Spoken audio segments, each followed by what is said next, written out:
Hi friends, आप सभी कैसे हो। आशा करता हूँ कि आप सभी अच्छे होंगे। आपका हमारे चैनल वीके जाटोल क्लासेस में स्वागत है। आज की तारीख है 10 फरवरी 2025 और हम आपके लिए लेकर आए हैं देश दुनिया की सबसे ताज़ा खबरें। इस वीडियो में हम आपको बताएंगे आज की प्रमुख घटनाओं के बारे में। राजनीति से लेकर खेल तक, अर्थव्यवस्था से लेकर मनोरंजन तक, हर क्षेत्र की महत्वपूर्ण खबरों को हम इस वीडियो में विस्तार से कवर करेंगे। तो बने रहिए हमारे साथ और जानिए आज क्या हुआ खास।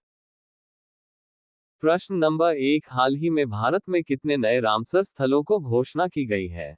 ए 2, बी 4, सी 8, डी इनमें से कोई नहीं। दोस्तों, आपका सही आंसर ऑप्शन नंबर बी 4 होगा। भारत में 4 और स्थलों को रामसर स्थल के रूप में नामित किया गया है। भारत के 4 नए स्थलों को रामसर स्थलों की सूची में शामिल किया गया है, जिससे देश में रामसर स्थलों की कुल संख्या 89 हो गई है। ये स्थल देश के 23 राज्यों और 2 केंद्र शासित प्रदेशों में विस्तारित हैं। वर्तमान में भारत एशिया में सर्वाधिक रामसर स्थलों वाले देश के साथ ही यूनाइटेड किंगडम 175 और मेक्सिको 142 के बाद विश्व में तीसरा सबसे अधिक रामसर स्थल वाला देश बन गया है। नए स्थल हैं तमिलनाडु का सककारा कोट्टई पक्षी अभयारण्य और थिरथंगल पक्षी अभयारण्य, सिक्किम का खेचेओपल्ली वेटलैंड और झारखंड का उधवा झील। प्रश्न नंबर 2, हाल ही में किस देश ने अतेमाद और गदर 380 नामक मिसाइलें लॉन्च की है? ए ईरान, बी रूस, सी चीन, डी इनमें से कोई नहीं। दोस्तों, आपका सही आंसर ऑप्शन नंबर ए ईरान होगा। हाल ही में ईरान ने मिसाइल अतेमाद और गदर 380 का अनावरण किया है।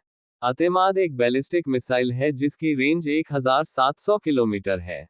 इसकी लंबाई 16 मीटर और व्यास 1.25 मीटर है।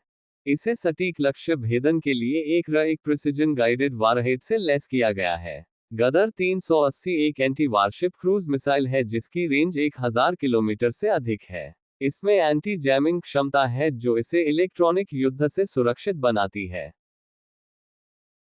प्रश्न नंबर 3, हाल ही में किस देश में भीख मांगने को अपराध घोषित करने की पहल की है? A Pakistan, B America, C Japan, D इनमें से कोई नहीं।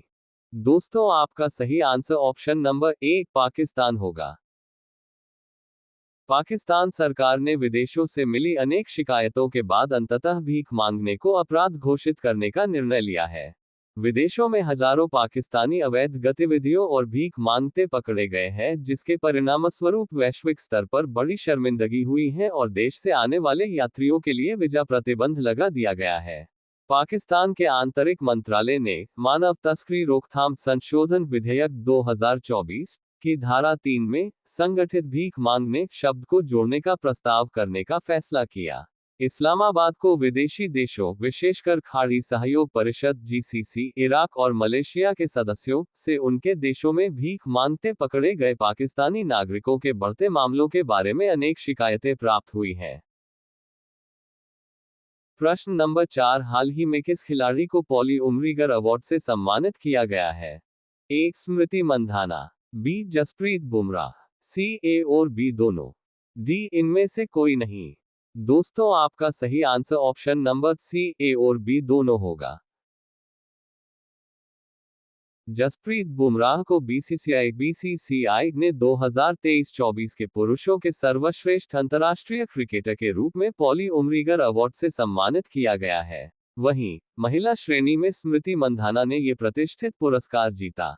जसप्रीत बुमराह को हाल ही में 2024 में आईसीसी टेस्ट और कुल मिलाकर क्रिकेटर ऑफ द ईयर चुना गया था। वह पहले भारतीय तेज गेंदबाज बने जिन्होंने प्रतिष्ठित सिर गारफील्ड सोबर्स अवार्ड जीता। बुमराह ये सम्मान पाने वाले भारत के 5वें खिलाड़ी बने।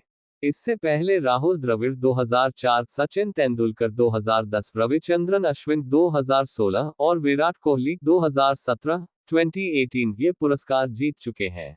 वहीं स्मृति मंधाना ने 2024 के कैलेंडर वर्ष में 743 रन बनाए, जिसमें 4 एकदिवसीय शतक शामिल हैं, जो महिला क्रिकेट में एक रिकॉर्ड है। उन्होंने 95 चौकों और 6 छक्कों की मदद से यह रन बनाए। उनका औसत 57.86 और स्ट्राइक रेट 95.15 रहा।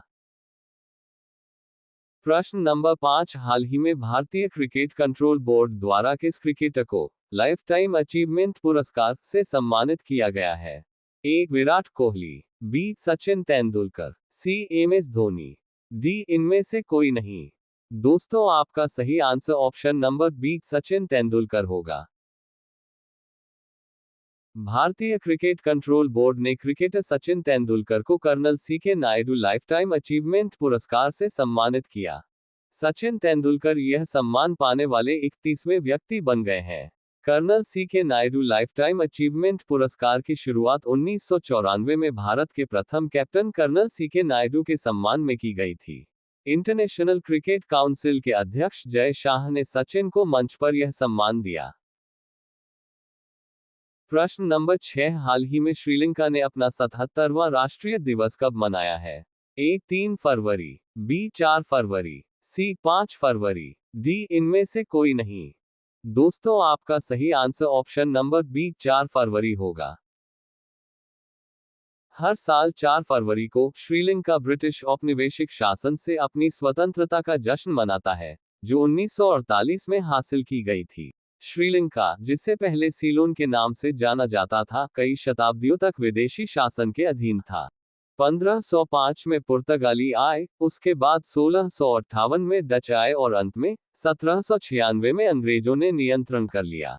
ब्रिटिश शासन के तहत श्रीलंका एक महत्वपूर्ण आर्थिक केंद्र बन गया, जिसका मुख्य कारण इसकी चाय, कॉफी और रबर के बागान थे। 20वीं सदी की शुरुआत में संवैधानिक सुधारों के लिए दबाव बढ़ा, जिसके परिणामस्वरूप 1931 का डोनोमोर संविधान बना, जिसमें सार्वभौमिक मताधिकार का प्रावधान किया गया। 4 फरवरी 1948 को श्रीलंका को पूर्ण स्वतंत्रता मिली, जिसके बाद डी.एस. सेनानायक के नए स्वतंत्र राष्ट्र के पहले प्रधानमंत्री बने। प्रश्न नंबर 7, हाल ही में किस राज्य ने भांग की खेती के पायलट प्रोजेक्ट को मंजूरी दी है? A. Himachal Pradesh, B. Arunachal Pradesh, C. Tamil Nadu, D. इनमें से कोई नहीं। दोस्तों, आपका सही answer option number A Himachal Pradesh होगा। हिमाचल प्रदेश ने औषधीय और औद्योगिक उपयोग के लिए भांग की नियंत्रित खेती के एक पायलट प्रोजेक्ट को मंजूरी दी है। मंत्रिमंडल की बैठक में जिला कांगड़ा स्थित चौधरी सरवण कुमार कृषि विश्वविद्यालय पालमपुर और जिला सोलन में स्थित डॉक्टर वाई.एस. परमार औद्यानिकी एवं वानिकी विश्वविद्यालय नौनी द्वारा संयुक्त रूप से भांग की खेती पर एक पायलट अध्ययन को मंजूरी दी गई है। उत्तराखंड, मध्य प्रदेश और जम्मू और कश्मीर के बाद यह इसे अनुमति देने वाला भारत का चौथा राज्य बन गया है। हिमाचल में भांग प्राकृतिक रूप से पाई जाती है, लेकिन इसे मादक पदार्थ अधिनियम 1985 के अंतर्गत प्रतिबंधित कर दिया गया था। 26 अप्रैल 2023 को भांग की खेती के औषधीय इस्तेमाल को वैध करने के लिए 10 सदस्यों की कमेटी का गठन किया गया। राजस्व मंत्री जगत सिंह नेगी की अध्यक्षता में कमेटी का गठन किया गया था। 10 सदस्यीय कमेटी की ओर से तैयार की गई रिपोर्ट को 19 सितंबर 2023 को सदन के समक्ष प्रस्तुत किया गया था और 7 सितंबर 2024 को इसे मंजूरी मिल गई थी। कमेटी ने चंबा, कांगड़ा, मंडी, कुल्लू, सोलन और सिरमौर जिला का दौरा और कमेटी ने हिमाचल प्रदेश के बाहर भी जम्मू, उत्तराखंड और मध्य प्रदेश राज्यों का दौरा किया था। प्रश्न नंबर 8, हाल ही में मृत्यु का अधिकार लागू करने वाला देश का पहला राज्य कौन बना है? A. Bihar, B. Kerala, C. Karnataka, D. इनमें से कोई नहीं। दोस्तों, आपका सही answer option number C Karnataka होगा। कर्नाटक सरकार ने गरिमा से मृत्यु का अधिकार को अपने राज्य में लागू किया। कर्नाटक ऐसा करने वाला देश का पहला राज्य बन गया है। सुप्रीम कोर्ट के जनवरी 2023 के फैसले के तहत ऐसे रोगियों को यह अधिकार मिला है, जिनके ठीक होने की कोई उम्मीद नहीं है और जीवन रक्षक उपचार को जारी नहीं रखना चाहते हैं।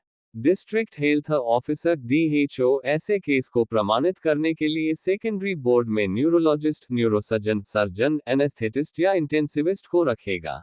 इसी बोर्ड के फैसले के बाद ही मरीज को गरिमा से मृत्यु का अधिकार मिल सकेगा। प्रश्न नंबर 9, किस देश ने हज यात्रियों को स्वास्थ्य सेवा सहायता प्रदान करने के लिए हज सुविधा ऐप लॉन्च किया है? ए भारत, बी बांग्लादेश, सी श्रीलंका, डी इनमें से कोई नहीं। दोस्तों आपका सही आंसर ऑप्शन नंबर ए भारत होगा।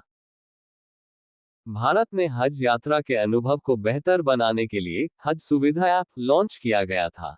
हज यात्री प्रशिक्षण सामग्री, ठहरने की जगह और उड़ान संबंधी विवरण, सामान से संबंधित जानकारी, आपातकालीन हेल्पलाइन, एसओएस, शिकायत निवारण, फीडबैक, भाषाई अनुवाद और हज यात्रा से संबंधित विविध प्रकार की जानकारी पाने के लिए इस ऐप का उपयोग कर सकते हैं।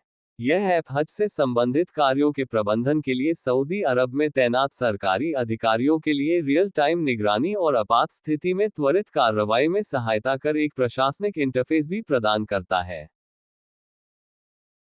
हज 2024 के दौरान भारत से कुल 1,75,025 हज यात्रियों में से 78,000 से अधिक ने इस ऐप पर पंजीकरण कराया और इस ऐप के माध्यम से 8,500 से अधिक शिकायतों और 2,100 से अधिक एसओएस कॉल का निपटारा किया गया।